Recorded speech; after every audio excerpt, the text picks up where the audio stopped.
Prince Harry's ultimate shame as he puts the Kardashians before the veterans who he claims to care most about. It was a tale of two contrasting headlines. On Sunday, a world away from royal duty, Prince Harry seems fed up of being paraded and unable to stage a rictus grin as he and populous Meghan visit Kris Jenner's 70th on the eve of Remembrance Sunday. Just hours later, King Charles would be in tears at that event.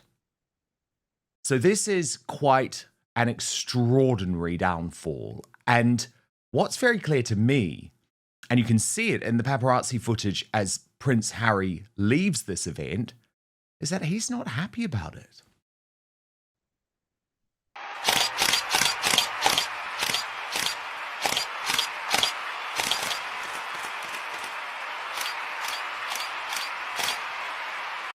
As for Miss Markle, we know that she didn't wear a poppy on purpose because she tells the Daily Mail they're not widely available. Meghan attended the glitzy James Bond-themed party at Jeff Bezos' $165 million mansion on Remembrance weekend with the commemorative symbol noticeably missing from her glamorous outfit, the Mail reports. Harry, meanwhile, had one pinned to his tuxedo, which he obtained after donating to the appeal during his recent visit to Canada. Sources have told the Daily Mail Meghan was unable to visibly honour the war dead as poppies are not widely available in the States, unlike in Commonwealth countries, although in the past she's had no problem tracking them down. And of course, the body language between these two is now just abundantly clear, knowing the narcissist posted, "Miserable man and rictus grinning narcissist attend birthday party, one bored, the other fueled." A furious Tory Bakahi wrote, "The royal family are meant to honour the fallen on a solemn Remembrance weekend in the UK, but the dumb, traitorous Prince Harry and his grinning wannabe instead chose to honour a Kardashian 5,000 miles away. No interest in duty, just tacky fame." From Stephanie Sidley, Harry and Meghan Markle, Tyler Perry, Oprah and Justin Bieber all attend Kris Jenner's 70th birthday party. Do I even need to say anything else? No, you don't. And Stephanie Sidley mused, "Harry and Meghan Markle will be on the episode of Kris Jenner's 70th birthday party on Hulu. We all knew this was going to happen eventually. This is the end of the road." And of course, the whole thing, according to Nancy, was just one big publicity stunt. The Kardashians don't have the same pull they once did. Their Hulu show has tanked, and this feels like their latest attempt to stay relevant and grab attention because, yes, the police were called to the event, as this footage shows. And the thing is, right, when you're talking about a party like this being so tacky that the police end up coming on a day where Prince Harry knew the optics were going to look so terrible for him, actually, I have very limited sympathy. And I also have no sympathy, if we just come back to me here, for Ms. Markle refusing to wear one of these because she knows how to get them. This was purposeful. But by the way, the thing that is actually so mortifying, look at Kris Jenner's post on Instagram immediately after the party. And this is why you know how much the stock of Harry and Meghan has fallen. I think there are the maximum of 20 pictures in this slideshow, including a gurning Mariah Carey, a whole load of celebrities who I don't even know. Gayle King, she made the mix. Not one glimpse of the royal couple. Because the reality is that in Hollywood, they're not royalty anymore. They're on the D list. So they may get the invite, but they're not on the Snoop Dogg or Oprah Winfrey level. And let me also just show you, this was a 2-event night for Meghan, but only one outfit. She attended the Serena Williams function before heading to Kardashian HQ, where Harry, again, managed not much more than a grimace. So, for all the royal news, let's team up now stateside with the Royal News Network. Its editor, Brittany, joins me now. Brittany, quite extraordinary optics, given Harry claims, and remember, he wrote that personal note last week saying he cares nothing more, Brittany, than the British veterans. And then on our most important day, Remembrance Sunday, he goes to a tacky party with the Kardashians. He can't even bother to procure his disrespectful wife a goddamn poppy. It's a stinking new low. It really is, Dan, because you have to think Meghan has worn poppies pretty much every November. I mean, she even wore one to lunch with a friend a year or two ago, and yet somehow it magically disappears now and she can't find one. I just call complete BS on that. And when it comes to this party and comparing it to the actual working royals, all you can think is excess and versus service. So the royals are serving the people, they are remembering the fallen, and Prince Harry and Meghan Markle are just there to indulge in the excess that those royal titles give them. Meghan Markle by herself, Harry just Windsor, without all the trappings of royalty, are nothing in that industry. They have achieved nothing, they have done nothing. Everything they've touched has basically turned to ruin. And so they are there just for the optics and just for Meghan Markle. Meghan Markle loves this. She loves the paparazzi. Harry claims to hate it, and yet he goes along with it, proving that Harry has really no pull or say in that relationship. He does everything on behalf of his wife. But I did find it very funny, Dan, like you showed, that Kris Jenner, she could have picked anyone to put in those pictures, and she did not choose one with Harry and Meghan. So I just don't think they had the pull they think they do. They get invited to the parties, but is anybody relying on them to help make them money? The answer is absolutely not. But they Yeah. do get headlines. Yeah, they're so far down the pecking order. It's interesting, Brittany, though, because even some defenders of Prince Harry and Meghan Markle are not liking what they saw over the weekend. Tom Sykes of the Royalist Substack had this to say. A very quick but personal message from me to you to let you know that the best way you can support Dan Wootton Outspoken is to subscribe to my Substack at www.outspoken.live. Substack is a free speech platform that protects me from big tech cancellation and lawfare. Paid annual or monthly subscribers get an extra hour of content with the Royal Uncancelled After Show available every weekday with no advertising whatsoever. You can also message me direct on there.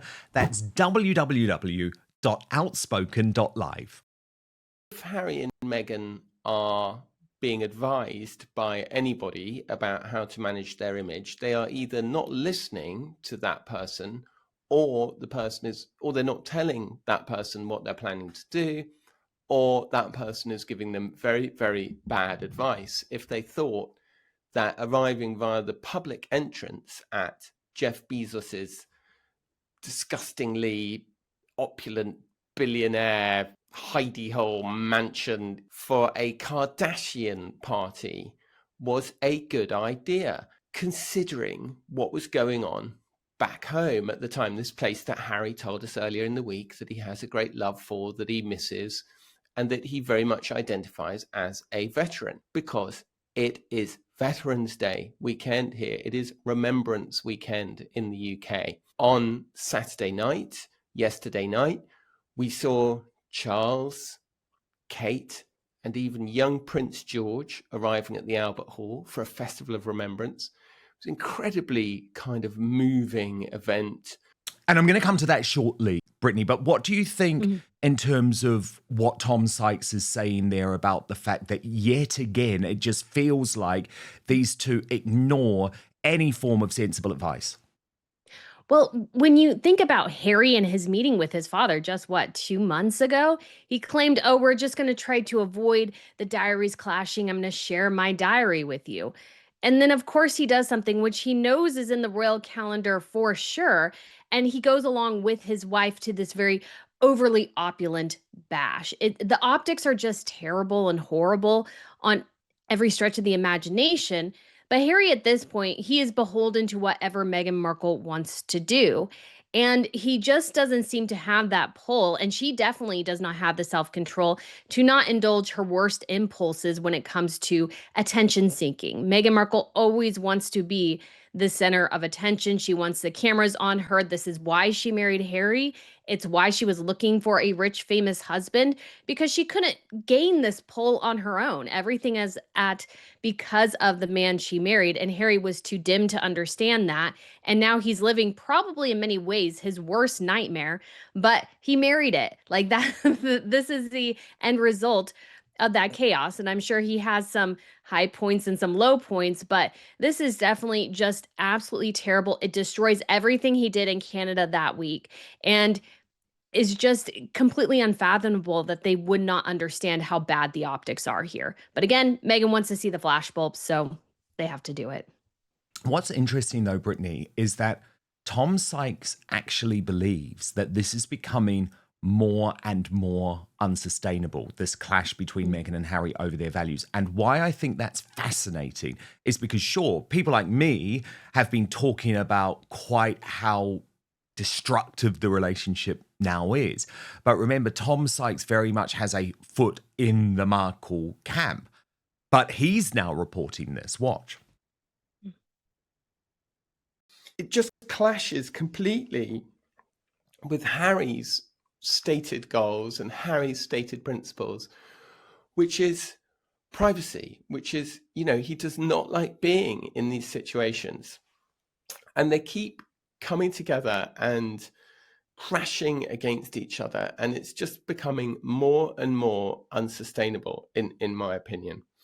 I think that by turning up at a party on Saturday, the 8th of November, 2025, literally as the other side of your family are attending, worthy, but I'm sure not particularly great fun, like events in London at the Royal Albert Hall or at the Cenotaph, like literally doing that at the same time as they're doing that. The contrast that you're inviting is just absolutely, it's just so obvious to me.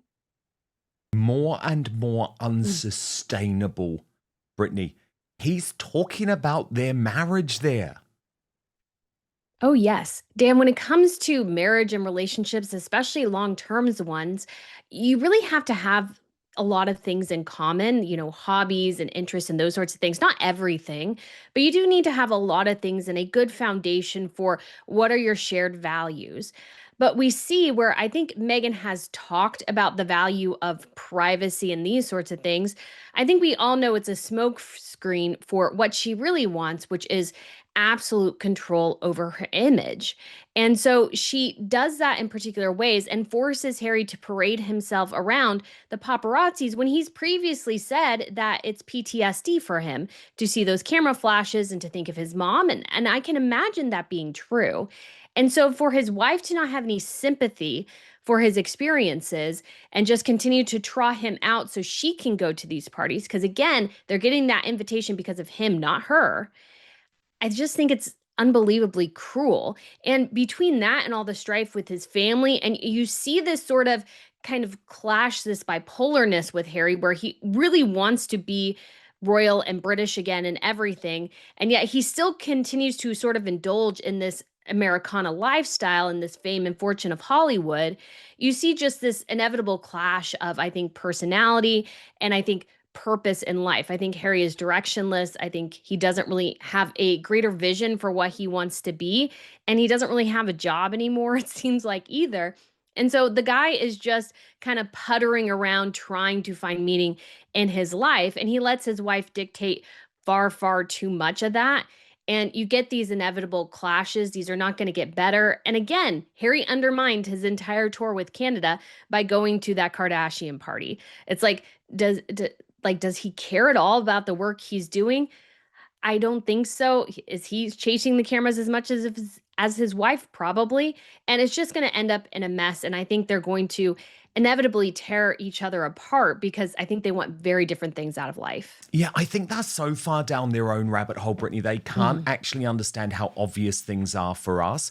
Like, for example, and Meghan's mole pointed this out, William, who has really taken to wearing these double-breasted velvet blazers and did so, by the way, in Rio for the Earthshot Prize last week, immediately copied by Prince Harry.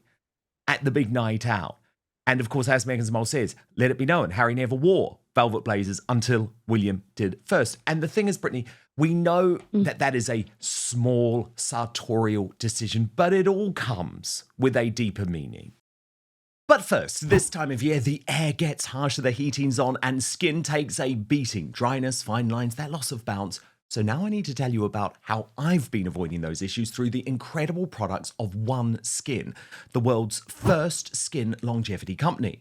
It's led by an all-female team of PhDs in skin regeneration and tissue engineering, and their standout technology is the OS1 peptide. Instead of just masking dryness, OS1 is designed to work at the cellular level, targeting senescent cells, the troublemakers behind wrinkles and reduced elasticity, so skin can behave more like its younger self. By addressing aging at the source, OS1 helps support a stronger moisture barrier, improves the look of firmness and bounce, and smooths rough, tired-looking texture. The result is skin that looks and feels more resilient, better hydrated, and visibly healthier, supported from the source rather than just the surface. The range is simple but powerful. The best sellers, OS1 Face, a moisturizer and longevity serum in one, OS1 Body for crepey, dry or thinning skin, perfect when the seasons change, and OS1 Eye, their most concentrated formula for the delicate eye area. Every formula is dermatologist tested, safe for sensitive skin, NEA approved, backed by 5 published clinical studies, and trusted with over 10,000 5-star reviews. If you're ready to upgrade your routine for the colder months, start with Face and build from there. This season, don't just moisturize, support your skin at the cellular level with OneSkin. And for a limited time, you can try OneSkin with 15% off using code OUTSPOKEN at oneskin.co. That's 15% off at oneskin.co with the code OUTSPOKEN. After you purchase, they'll ask you where you heard about them. And please support our show and tell them it was via Dan Wootton Outspoken. Try OneSkin today. But now, back to the show. It really does, Dan. And when you think about Harry and particularly his PR team, it's like even the whole announcement of the tour to Canada, they're like, oh, we had to wait to announce it because of, he doesn't get treated like basically his brother. And I'm like, well, of course he doesn't. They don't have the same status anymore. What are you talking about? And they're like, he's not competing. It's like, but he looks like he's competing. This is all about optics. And I think Harry's PR team and Harry himself are just not cognizant enough to go, hey, it looks like we're constantly trying to compete with William and Catherine. Hey, yes, you chose that velvet blazer, but maybe change it up for this event. Because again, everybody's looking for it now because Harry and Meghan have trained us to look for it. And so every time we see these things, because they've happened so frequently, it's hard not to draw comparisons. And so I think Harry himself would do so many favors by just trying to recognize that and adjusting in due course. But he just can't seem to think to. He just, I think, wants to be as important as his brother. He's desperate for that. And he inevitably just steps his foot in it all the time, attempting to compete. And it's just so incredibly obvious. Harry might think he's being subtle, but he's not by any stretch of the imagination.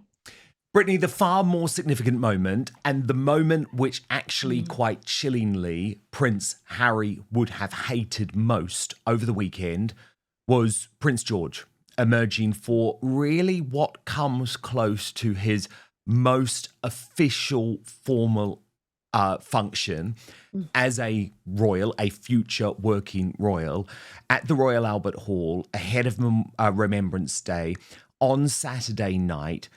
Huge poignancy here, Brittany. William was not back in time from Brazil. This was long planned. But given Charles's very obvious health struggles, which are there laid bare, I mean, you only had to see how ill he looked on Saturday night. And this I find really upsetting, actually, because there's certainly a sense, Brittany, that as we get further into this cancer battle, the king is almost leaning into his vulnerabilities and his mortality.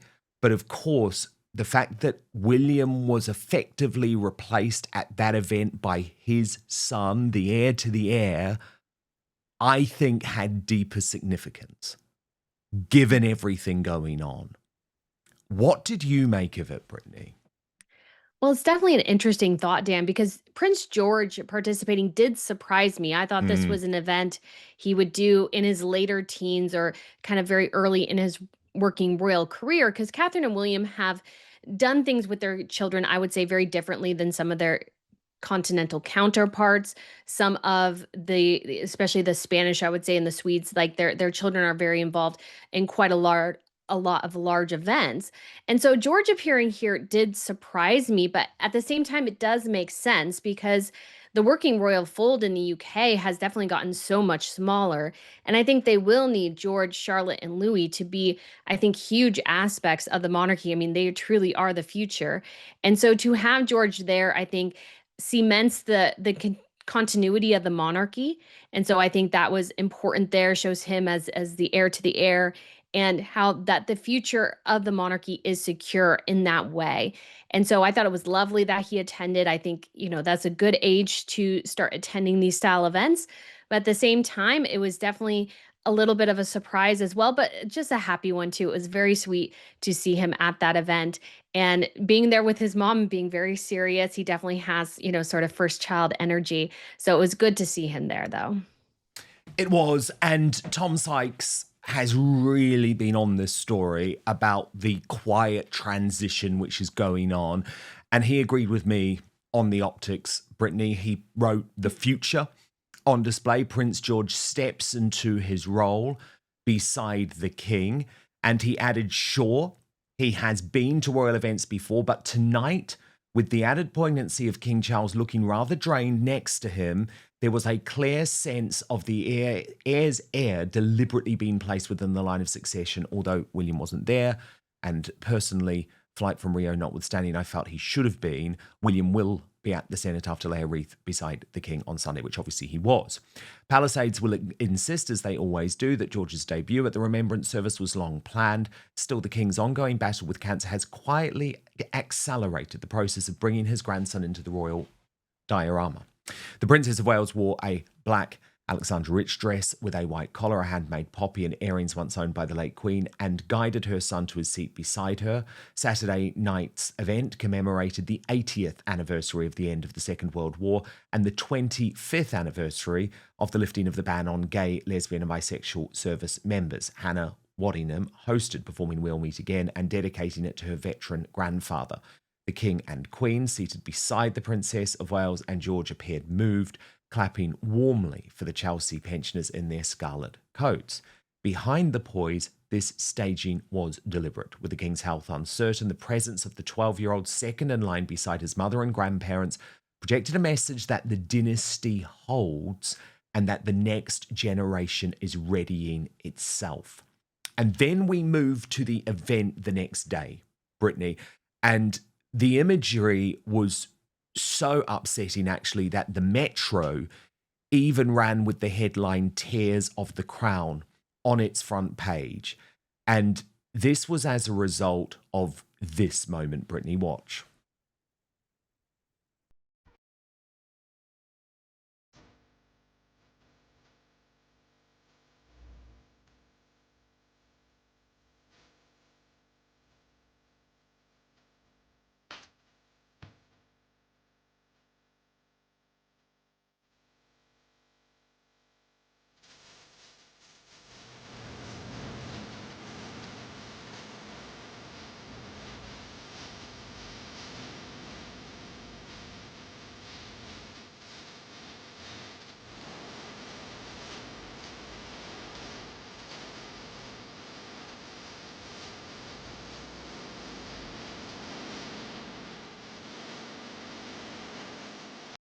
Oh, Brittany, it gives you chills, doesn't it? But it's very clear that Charles is feeling the emotion of these moments, not surprisingly. And I have huge humanity given what he's going through towards him. Yes, he's had a couple of very difficult years with the death of his father and then his mother. And then obviously the break with Harry and Meghan has been, I'm sure, a great burden as well. And then you top it all off with his cancer battle, in addition to the cancer battle of his daughter-in-law. And all of those things weigh so heavily. And I think it makes these moments so much more poignant, because I think you feel the weight of that mortality, I think, even more in many ways. And obviously, we don't know the exact status of his cancer battle there, but obviously, with him continuing to undergo treatments, it is quite concerning. And I'm sure he was really hoping for the first years of his reign to be very robust, and to unfortunately have this sort of cancer setback, I'm sure is something that has been deeply impactful, and I'm sure deeply it's been a big struggle for him and a big disappointment in many ways. And so the future of the monarchy is secure, but at the same time, I think Charles wishes in many ways he had more time. But we shall see. They're making great strides in cancer treatments. But yes, you feel the emotion at this event, the veterans, and I'm sure losing a lot of the World War II veterans is a deep moment as well. I want to show you a little bit more of Tom Sykes's analysis, Brittany, on this emergence of Prince George. Watch.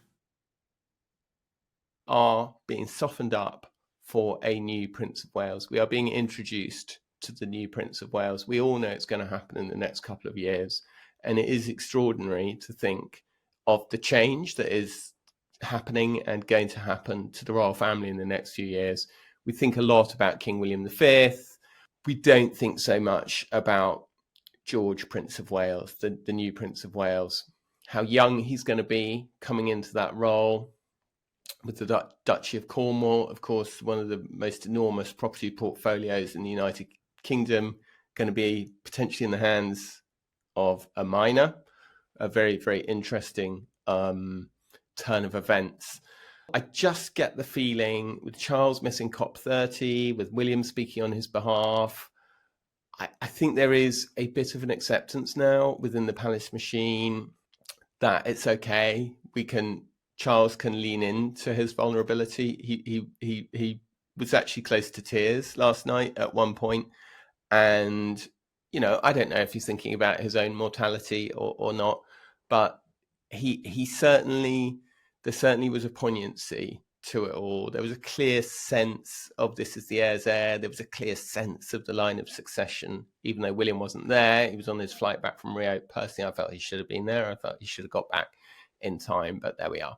Look, palace aides say that George's appearance was long planned, that there's nothing special about it, that they're not, they'll try and play it down. But I think that is not what I felt. I felt that this was an acknowledgement of the succession, of what is happening, what we can see happening in front of our eyes.